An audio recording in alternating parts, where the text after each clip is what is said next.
Iniciamos mais uma reunião, hoje dia 9 de outubro de 2016, essa é a reunião de número 12. Nós vamos iniciar com o Evangelho, que será o capítulo 15, Fora da caridade não há salvação, iniciando no item 6, Necessidade da caridade, segundo São Paulo.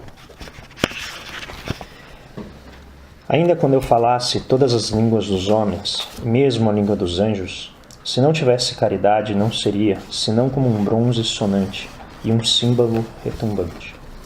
E quando eu tivesse o dom de profecia, penetrasse todos os mistérios e tivesse uma perfeita ciência de todas as coisas, quando eu tivesse ainda toda a fé possível, até transportar as montanhas, se não tivesse a caridade, eu nada seria.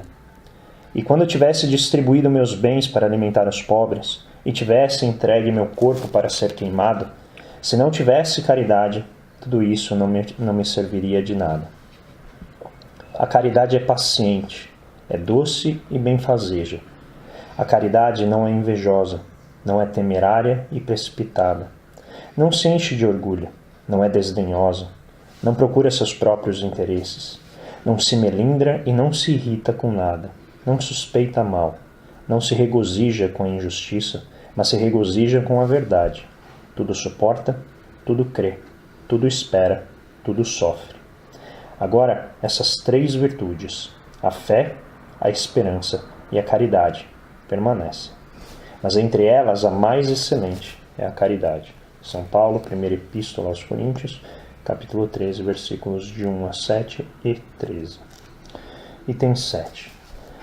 São Paulo, de tal forma compreendeu essa verdade que disse: ainda que eu tivesse a linguagem dos anjos, quando eu tivesse o dom de profecia e penetrasse todos os mistérios, quando eu tivesse toda a fé possível até transportar as montanhas, se não tivesse caridade, eu nada seria. Entre estas três virtudes, a fé, a esperança e a caridade, a mais excelente é a caridade. Coloca assim, sem equívoco, a caridade acima mesmo da fé, porque a caridade está ao alcance de todo mundo, do ignorante e do sábio, do rico e do pobre, e porque independe de toda crença particular. E fez mais, definiu a verdadeira caridade, mostrou-a não somente na beneficência, mas na reunião de todas as qualidades do coração, na bondade e na benevolência para com o próximo. Fazemos os outros ou paramos aqui? Onde que parou? Aqui no item 7. Fala mais vezes. Não, porque aí se for vai até o 10. Não dá pra parar aqui? Não. Fora da igreja não há salvação. Fora da verdade não há salvação. Item 8. Enquanto a máxima, fora da caridade não há salvação, se apoia sobre um princípio universal e abre a todos os filhos de Deus acesso à felicidade suprema, o dogma, fora da igreja não há salvação, se apoia não sobre a fé fundamental em Deus e na imortalidade da alma, fé comum a todas as religiões, mas sobre a fé especial em dogmas particulares. É exclusivo e absoluto. Em lugar de unir os filhos de Deus, os divide. Em lugar de os excitar ao amor de seus irmãos, alimenta e sanciona a irritação entre os sectários dos diferentes cultos que se consideram reciprocamente como malditos na eternidade, fossem eles parentes ou amigos neste mundo. Desconhecendo a grande lei de igualdade diante do túmulo, nos separa até no campo do repouso. A máxima, fora da caridade não há salvação, é a consagração do princípio da igualdade diante de Deus e da liberdade de consciência. Com esta máxima por regra, todos os homens são irmãos, e qualquer que seja a sua maneira de adorar a Deus, eles se estendem as mãos e oram uns pelos outros. Com o dogma, fora da igreja não há salvação, eles se lançam anátema, se perseguem e vivem em inimizade. O pai não ora pelo filho, nem o filho pelo pai, nem o amigo pelo amigo, desde que se julguem reciprocamente condenados para sempre. Esse dogma, pois, é essencialmente contrário aos ensinamentos do Cristo e à lei evangélica. Fora da verdade, não há salvação seria o equivalente de fora da igreja não há salvação. E também exclusivista, porque não há uma só seita que não pretenda ter o privilégio da verdade. Qual é o homem que pode se gabar de possuí-lo inteiramente, quando o círculo dos conhecimentos aumenta sem cessar e as ideias se retificam a cada dia?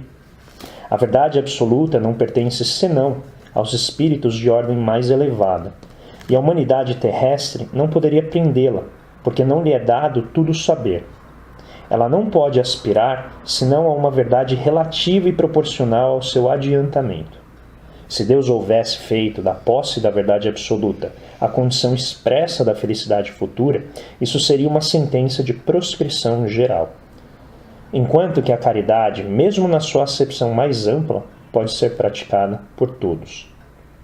O Espiritismo, de acordo com o Evangelho, admitindo que a salvação independe da crença, conquanto se observe a lei de Deus, não diz, fora do Espiritismo não há salvação. E como não pretende ensinar ainda toda a verdade, também não diz, fora da verdade não há salvação, máxima que dividiria em lugar de unir e perpetuaria o antagonismo. Aqui acho que é importante ler a instrução dos Espíritos. Mas vamos até o São Paulo Apóstolo. Está acabando já. Item 10. Instruções dos Espíritos. Meus filhos, na máxima, fora da caridade não há salvação, estão contidos os destinos dos homens na terra e no céu. Na terra, porque à sombra desse estandarte eles viverão em paz. No céu, porque aqueles que a tiverem praticado encontrarão graça diante do Senhor. Essa divisa é a luz celeste, a coluna luminosa que guia o homem no deserto da vida para conduzi-lo à terra prometida, e brilha no céu como uma auréola santa na fronte dos eleitos, e na terra está gravada no coração daqueles a quem Jesus dirá: passai à direita, vós os benditos de meu Pai. Vós os reconhecereis pelo perfume de caridade que espargem ao seu redor. Nada exprime melhor o pensamento de Jesus, nada resume melhor os deveres do homem do que esta máxima de ordem divina. O Espiritismo não podia provar melhor a sua origem do que dando-a por regra, porque ela é o reflexo do mais puro cristianismo. Com tal guia, o homem não se perderá jamais. Aplicai-vos, pois, meus amigos, em compreender-lhe o sentido profundo e as consequências, e em procurar por vós mesmos todas as suas aplicações. Submetei todas as vossas ações ao controle da caridade. A vossa consciência vos responderá. Não somente ela vos evitará de fazer o mal, mas vos levará a fazer o bem. Porque não basta uma virtude negativa, é preciso uma virtude ativa. Para fazer o bem é preciso sempre a ação da vontade. Para não fazer o mal, basta frequentemente a inércia e a negligência. Meus amigos, agradecei a Deus que vos permitiu pudesseis gozar da luz do Espiritismo.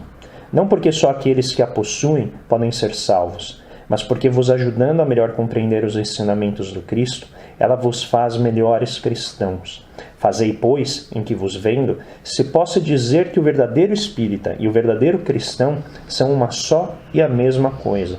Porque todos aqueles que praticam a caridade são os discípulos de Jesus, qualquer que seja o culto a que pertençam. Paulo Apóstolo, Paris, 1860. Bom, eu quis ler todo esse trecho, porque eu acho que ele compõe uma unidade. Eu acho que é muito rica essa explicação dos Espíritos. E, obviamente, acho que a mensagem é aquela que já figura desde o início do Espiritismo, pelo menos em tempos na era contemporânea, que é a ideia de que o culto não determina a qualidade da fé. E o culto não determina quanto que uma pessoa sabe sobre a realidade, tanto terrena quanto a realidade espiritual. E aqui o Kardec coloca, sob inspiração, exatamente o mecanismo pelo qual essas diferentes formas de enxergar o mundo, essas diferentes estruturas culturais, a maneira de organizar os seus santos, os seus ídolos, os seus seres superiores, podem encontrar uma forma de trabalhar juntos, que é a caridade. E ele coloca muito bem, a caridade ativa, ou seja, não a não prática do mal, que significa simplesmente não fazer nada. Então, é a história da pessoa que tem ou arroga a si próprio a tarefa, muitas vezes imerecida, de simplesmente ficar rezando. É aquela coisa, faz mal? Não faz mal.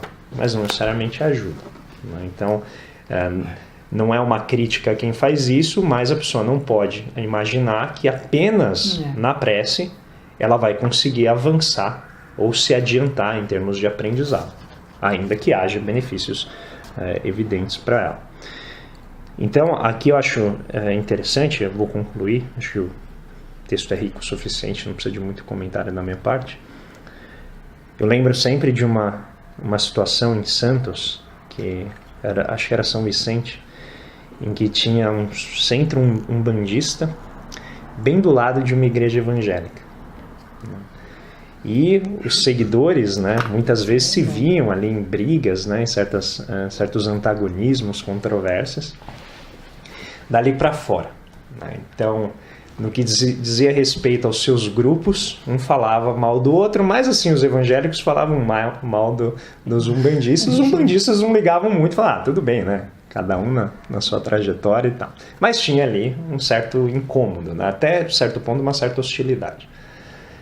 Mas, algumas vezes por mês, eles esqueciam essas rusgas e eles se uniam para levar sopa para as pessoas carentes. E por meio do trabalho eles anulavam, né, esse antagonismo e conseguiam então se encontrar num denominador comum que era a caridade. E eu acho que esse texto exemplifica bem isso. Se você quer focar o essencial à vida, que é aquilo que te permite ir ao reino de Deus, né, já usando o conceito daimista, né, de em vez de venha a nós o vosso reino, vamos nós ao vosso reino, né? Eu acho que a caridade é o caminho. E ela tem uma conexão muito forte, ao meu ver, com o que a gente está estudando de comunicação não violenta, que vem exatamente no ponto da maledicência, que é onde a gente cria os rótulos que vão levar aquela noção de certo ou errado, que vão produzir a irritação e a raiva. Então a caridade, ela leva a uma certa anulação desses rótulos, simplesmente, não porque eles não vão existir na sua cabeça, mas porque você abandona, você desativa por um momento em prol de fazer o bem.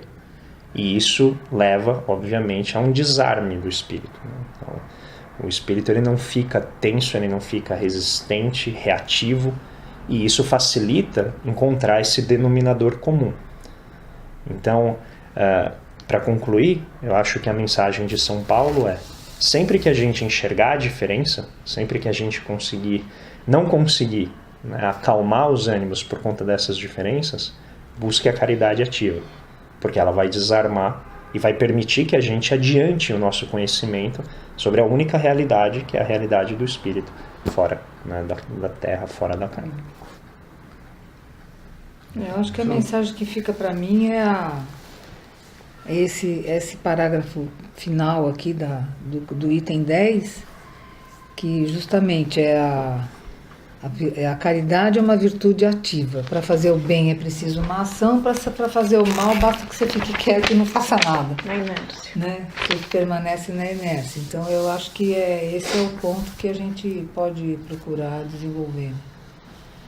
Mas só fortalecendo, não fazer o mal. Sim, não fazer o mal. Não faça você ficar na inércia. Isso. Sim, claro. É que só para não... sim, lógico. Para não achar que não fazer o mal equivale a fazer o bem. Não é isso. Existe aqui uma distância. Não fazer o mal é uma coisa. Legal. Você não piorou. Fazer o bem tem que dar um pulinho. Não, aqui. com certeza. Sem dúvida. Eu acho que é isso. Quer falar? Vou começar com uma partezinha. Era em Santos, o exemplo que você deu era em Santos. Inclusive o local, eu morei ali, uma quadra do lugar. É um lugar interessante, porque praticamente é um cruzamento de ruas ali que todas as religiões se encontram. Além do evangélico e da Umbanda, tem um centro espírita, tem uma mesquita, tem uma sinagoga, tem uma loja maçônica, tem uma casa de obiose Que é e uma igreja católica. Tem tudo. Obiose é uma sociedade mais científica, que acredita em reencarnação, mas tem uma visão mais científica da... Deve ter uma colônia, né, nesse lugar, assim, acima. Assim. Nos raios. Então tem que se levar um ateu Demorar e colocar por lá ali. no meio, agora você escolhe. Escolhe. Tem que ter, aqui você tem que escolher. Tem não cardápio, jeito. tem cardápio ali. Nossa, ali deve ser uma colônia que está bem alimentada de energia, né? Esse centro aí. Pois é. Essa- Eu trabalho numa escola de freiras, que fez uma academia, sou professora de educação física, e tem uma professora de balé que é evangélica, inclusive ela é pastora. Aí ela alugou a academia por um final de semana para trazer a juventude evangélica para a academia, para fazer palestra, para brincar, para fazer uma série de coisas. Encheu a academia. Tinha uma média de 700 jovens. Nossa. E estão lá e fazem tal. Aí a irmã foi lá e a irmã fez assim: por que nós não conseguimos juntar 700 jovens? Aí ficou lá um me disse que, mas não, nada de interferir, tá? Os evangélicos pagaram o aluguel da academia. Alugaram por 2 dias, está pago. E os evangélicos, nós lá na academia, nós temos uma casa comunitária. E eles pediram tanto de alimento não perecível para levar. Levaram alimentos para mais de 1 mês, para mais de 150 crianças.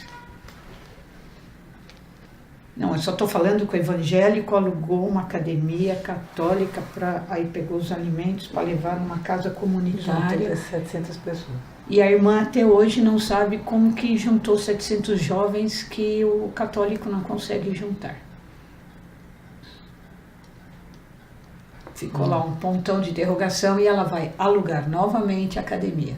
Só que ela quer alugar a academia e a quadra da escola que cabe Isso mais num dia só? Ou... um final de Um semana. final de semana. As crianças passaram porque o interesse é o seguinte: 3 coisas unem muito o ser humano: dormir, comer junto e ficar juntos. Ficar, tá? Socializar. Isso. Então, o que eles faziam? Iam para a quadra, então tinha palestra, mas não quer dizer que lá na piscina não tinha uma brincadeira, na sala de ginástica, que dormiram lá.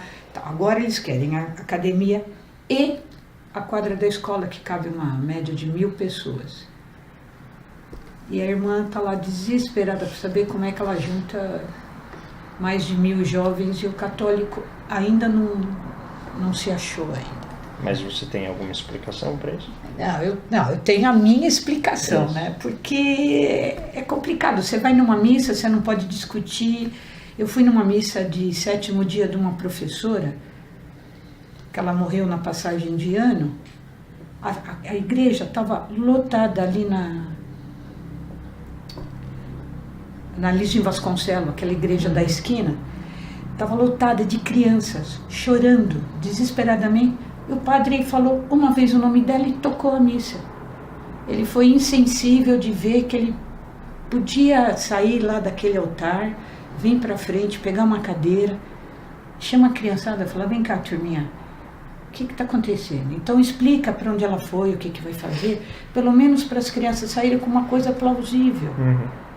Quando o Senna morreu, eu trabalhava no círculo militar. Ele foi velado na Assembleia. Não tinha como dar aula, tanto é que eles suspenderam. Na volta, as crianças falaram assim: tia Rita, como é que o Senna vai para o céu se eles foram lá e fecharam o caixão? Falei: cara, muito fácil. O Senna é mais esperto que todo mundo. Vai vir uns anjinhos aqui, solta, pega o carro dele de Fórmula 1 e fala: corre para o céu, Senna. Aí o Senna corre para o céu e fecha e ninguém viu. Tá tudo tranquilo. As crianças foram para casa. Dormiram, comeram, foram sossegados. Essas crianças das fotos. Você entendeu? Então, às vezes, só uma palavrinha faz uma diferença imensa. Uhum. Eu acho, às vezes, que algumas religiões não têm essa sensibilidade de ver que a pessoa vai lá, às vezes, com muita necessidade. Faz lá o ritual e dá o dízimo lá, sabe? Mas não progrediu. Eles também, que são os dirigentes, a caridade também faz parte deles, Sim. né? Não é só dar para pobre. Claro. Né? O pessoal que está lá também precisa de orientação, e muito. Né? Tem muita briga lá nesse lugar? Eu fiquei. Não, assim, de vez em quando tem, mas eles se dão bem. Tem a impressão que os dirigentes, né, o pastor, o padre, Tem um acordo. os ministros, eles entram num acordo, já entraram num acordo e convivem bem. Ele não é ecumenismo. É, mais ou menos. Não chega a ser comunista, mas eles têm um Regra de acordo boa de boa conduta. convivência. Eles já devem ter atingido a tolerância. Não é ecumenismo. Que eu acho horrível, mas assim, já tem tolerância. Não, acho que já chegou mais de tolerância, já conseguem conviver, conseguem que não.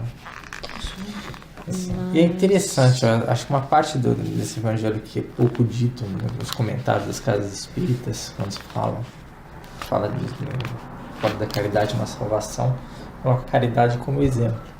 E o item 8 e 9 ele fala de uma coisa que é bem interessante, é pouco falado, que é o fator da caridade como união. Caridade serve para unir.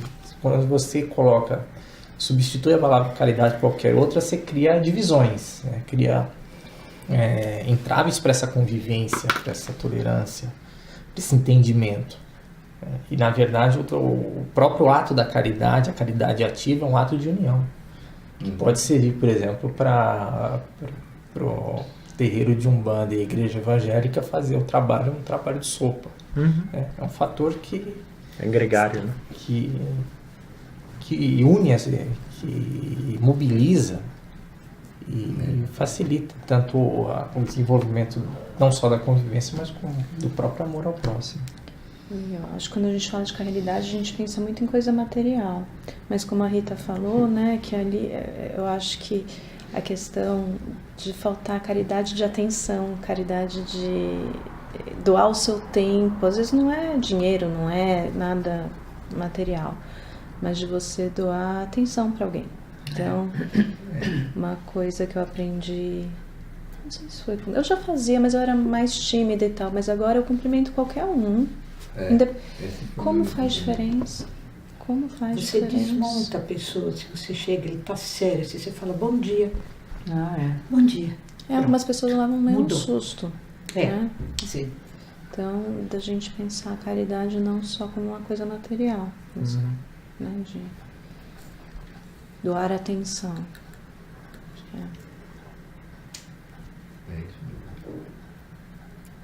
Tudo bem? Vamos passar a nossa segunda parte. Não dá.